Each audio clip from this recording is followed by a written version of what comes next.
questions. As I know, a couple times we talked, you kind of closed out the press conference saying that you know the guys will shoot better. Did you see this kind of performance coming this week? I said that not to motivate them. I said that I do think that at some point it'll go back to the mean. I don't think that we're great shooters. That's not what I'm saying, but I don't think we're what the numbers have been thus far.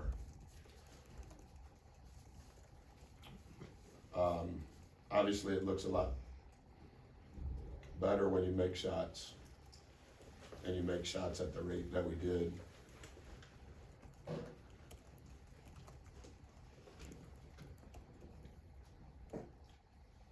I was a little nervous, to be honest, in the first half. They only fouled us 3 times. And as you know, we're very dependent on free throw makes to skew our points per possession. We talked a little bit about it at halftime. We always want to be the first to the bonus. We want to defend without fouling, and then we want to play to get fouled. They got to the bonus really fast in the first half. We never got there. And I know we were making shots, and so maybe it's marginalized at some point. I told the guys at halftime, guys, we got to hurry up and get to the bonus. We have to hurry up and get to the bonus. And we have to stop fouling. Because they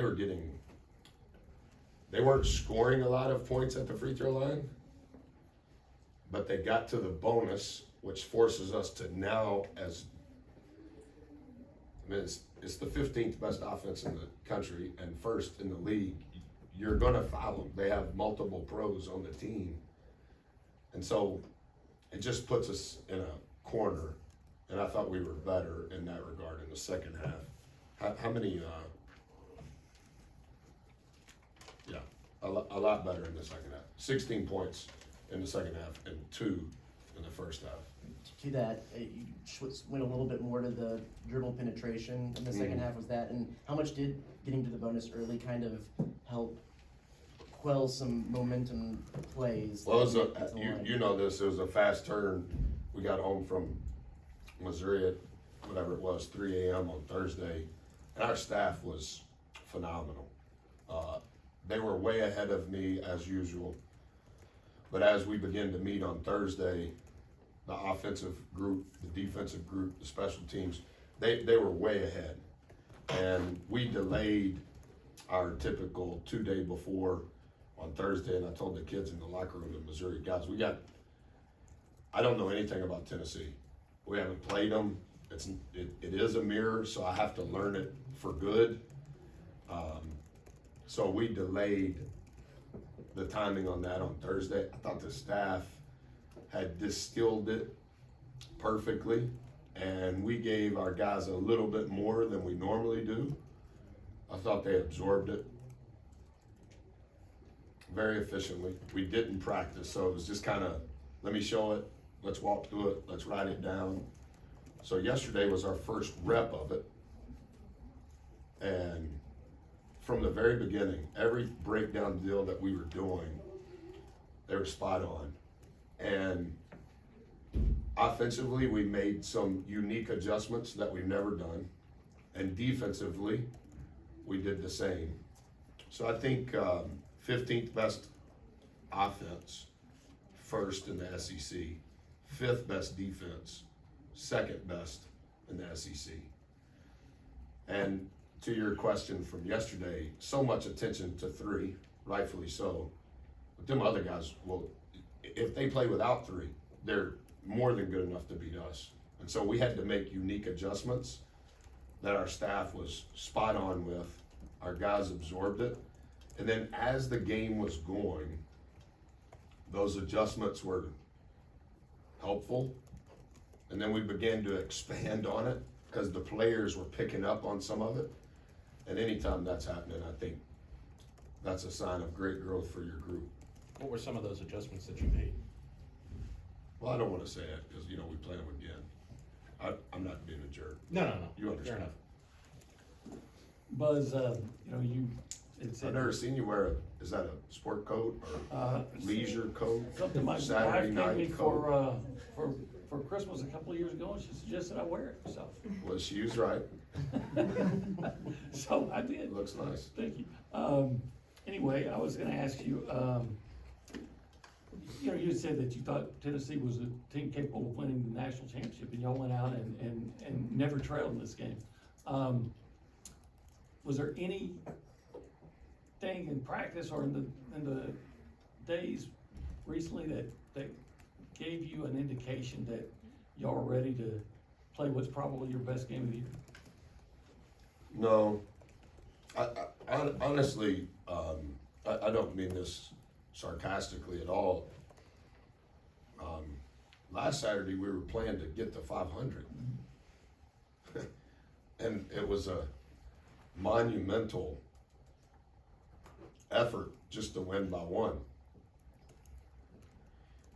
And we were off on Sunday, and this particular 10-day stretch means we're gonna work 10 days in a row.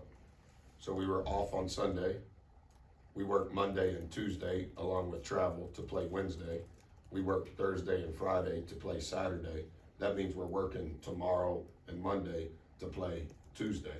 When it shifts from Wednesday, Saturday to Tuesday, and 2 of those 3 are on the road, I think that's a lot. And I'm not complaining, that's just part of it. But we're 4-4, going to play at Missouri. We have enough quad 3 losses for anybody. So now Missouri becomes a bigger game than Florida. And it took literally all of us to have a chance to win against Florida by 1.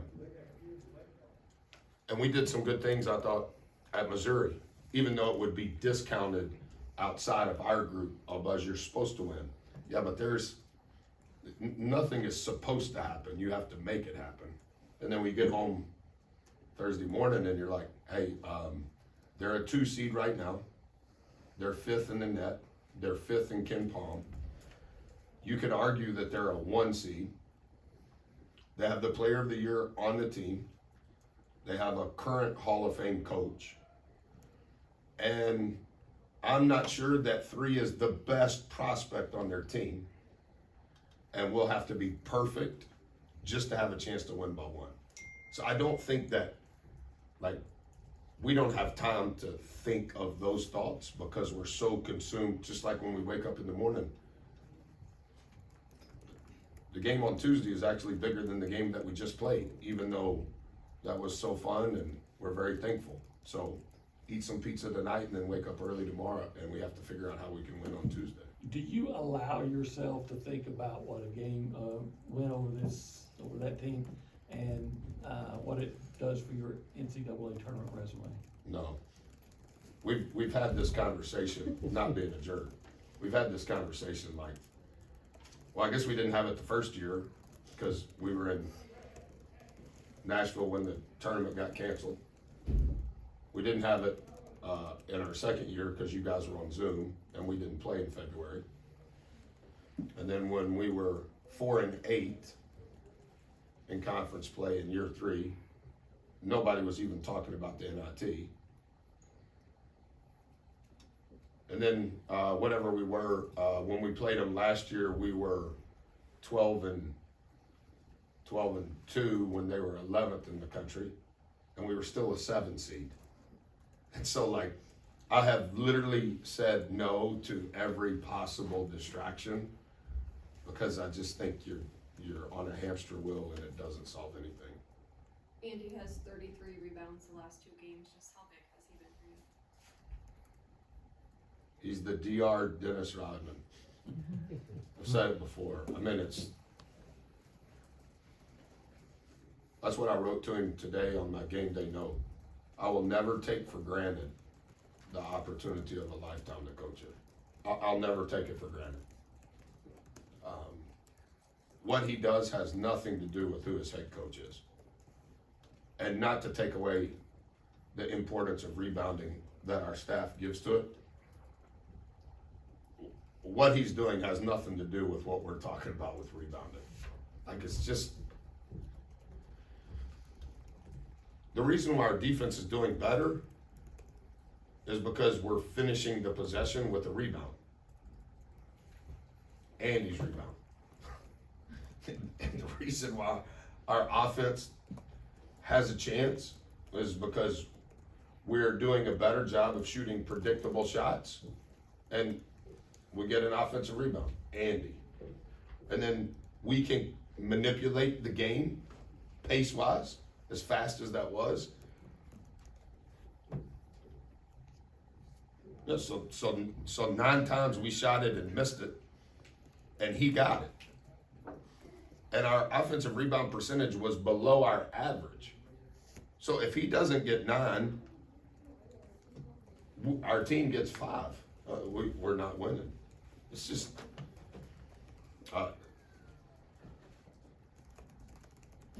Solo is growing up at a rate faster than most. Solo's on the same trajectory 4 was on in the 4th semester of his college career. 4 should have his jersey retired at senior day. We shouldn't wait.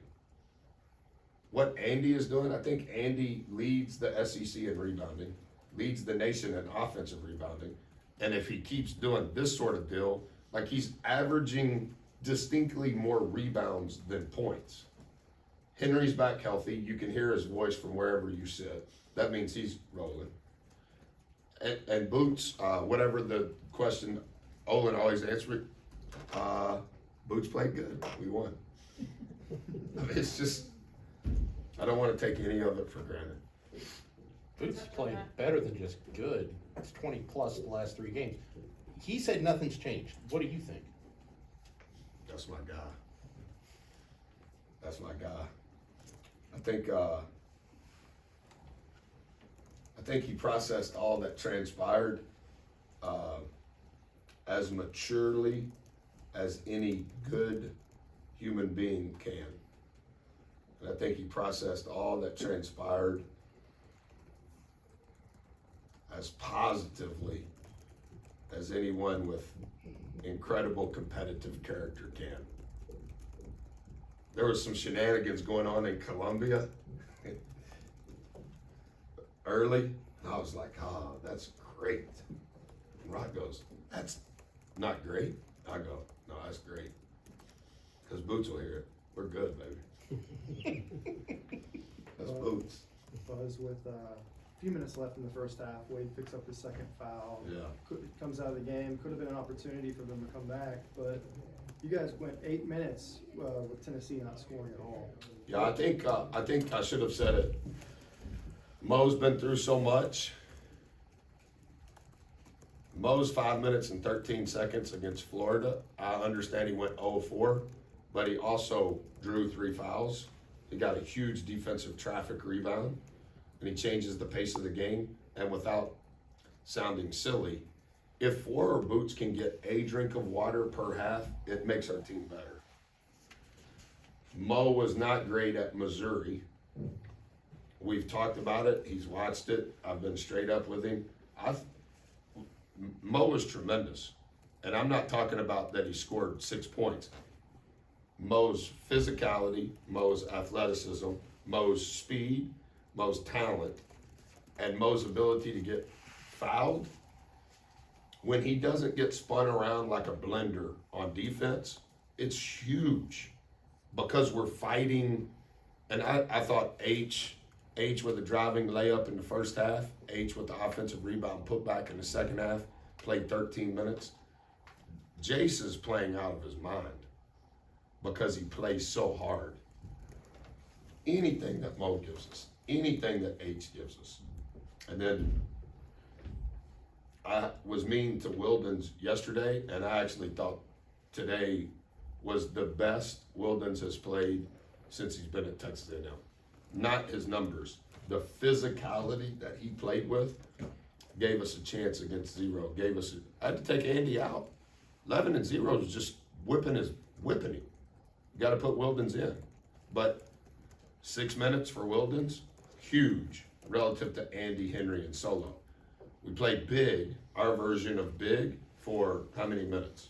How many minutes did we play with Solo at the 3? However many minutes it was, is because of Mo and Wildens, and that changes our team.